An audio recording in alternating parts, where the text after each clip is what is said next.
বিভূতিভূষণ বন্দ্যোপাধ্যায়ের পথের পাঁচালী, আরণ্যক, আদর্শ হিন্দু হোটেল, আরো অনেক উপন্যাস রয়েছে। সেই সমস্ত উপন্যাস এত এত রিভিউ দেখি, এত এত মানুষ কথা বলে, ক্লাসিক নোবেল মানে সেই ক্যাটাগরিতে পড়ে। কিন্তু এই যে পার্টিকুলার দেবযান, এটাকে নিয়ে আমি কোনো কথাই শুনি না, আমার খুব খারাপ লাগে।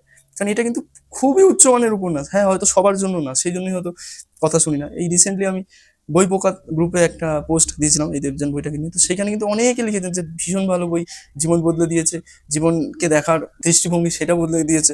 আবার অনেকে বলেছে যে আমি বুঝতে পারিনি, একবার দুবার পরে আমি বারবার চেষ্টা করছি তবু বুঝতে পারিনি। এই জিনিসটা কিন্তু এই বইটার সাথে হবে। বইটা কিন্তু সবার জন্য না, অনেকে ভালো নাও লাগতে পারে। আপনার যদি এই যে টপিক, এই টপিকের প্রতি আপনার যদি আগ্রহ না থাকে, তাহলে এই বইটা আপনার ভালো লাগবে না। এই বইটা মানে আমি তো বলবো একটা বয়স পর্যন্ত পড়া উচিতই না। বিশেষ করে 30-35-এর পর গিয়ে যদি আপনি এই বইটা পড়েন, তাহলে ভীষণভাবে মনে গেঁথে থাকবে। আর বিশেষ করে আপনি যদি কাউকে হারান, হারান মানে এমন না যে লাইফ থেকে চলে গেছে, মানে আপনার যদি কোনো প্রিয় মানুষ মারা যায়, সেই ক্ষেত্রে এই বইটা ভীষণভাবে টাচ করবে আপনাকে।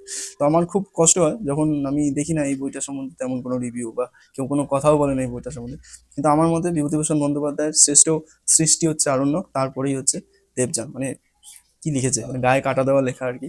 তো এর অন্তর্নিহিত যে ব্যাপারগুলো, বা মানে যা যা বলে যে আসছি আমি সেগুলোতে, সেটা যদি আপনি উপলব্ধি করতে পারেন না নিজের মধ্যে, মানে সেটা পুরো সারা জীবনের জন্য আপনার কাছে একটা সম্পদ হয়ে থাকবে, এইটুকু বলতে